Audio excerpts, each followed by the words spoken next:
যিশু পুজো তো আমাদের শুরু হয়েই গেছে, তো এবার যিশু পুজোয় কোথায় কোথায় যাবেন ভেবেছেন? যদি না ভেবে থাকেন তাহলে এটা লিস্টে ইনক্লুড করে নিতে পারেন।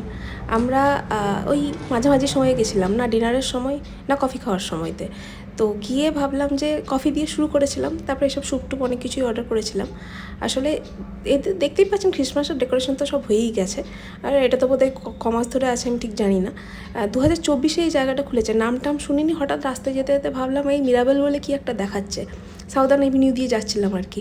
তো দেখে ভাবলাম যে চলো ঢুকি, অনেকগুলো রিভিউ রয়েছে, রিভিউ আবার ভালো ভালো রিভিউ রয়েছে, অথচ নাম শুনিনি, অদ্ভুত ব্যাপার। তো যাই হোক, গিয়ে দেখলাম যে ওরা পিজা টিজা নাকি খুব ভালো বানায়। অর্ডার করা হয়নি পিজাটা, কারণ কি আমরা দুজনেই মাত্র ছিলাম, শেষ করতে পারবো নাকি জানি না। এই হচ্ছে গিয়ে কফিটা ঠিক কফি নয়, মানে নর্মাল ক্যাপুচিনো নয়, কি একটা নাম ছিল এখন ভুলে গেছি। খুব সুন্দর খেতে, ঠিক আছে। আর এই স্যুপটা যেটা, এটা ছিল বেল পেপার স্যুপ, ক্রিমি, মানে টেক্সচারটা এত ভালো, আর খেতে খেতে ভাবছিলাম জানি না কত ক্যালোরি যাচ্ছে, কিন্তু খুব সুন্দর খেতে। আর তার সাথে হচ্ছে গিয়ে চিকেনের এইটা অর্ডার করেছিলাম, এটা ভালো করে ছবি টবি তুলতে পারিনি। তো এর উপরে এই যে দেখুন, একটুখানি ভালো করে দেখতে পাবেন, রেড রেড গোল গোল, এটাকে প্রথমে ওরা বললো ক্যাভিয়ার, তারপর বললো বিটরুট ক্যাভিয়ার। এবং হ্যাঁ, সেই ভালো, পথে আসুন। খেতে কিন্তু খুব সুন্দর ছিল।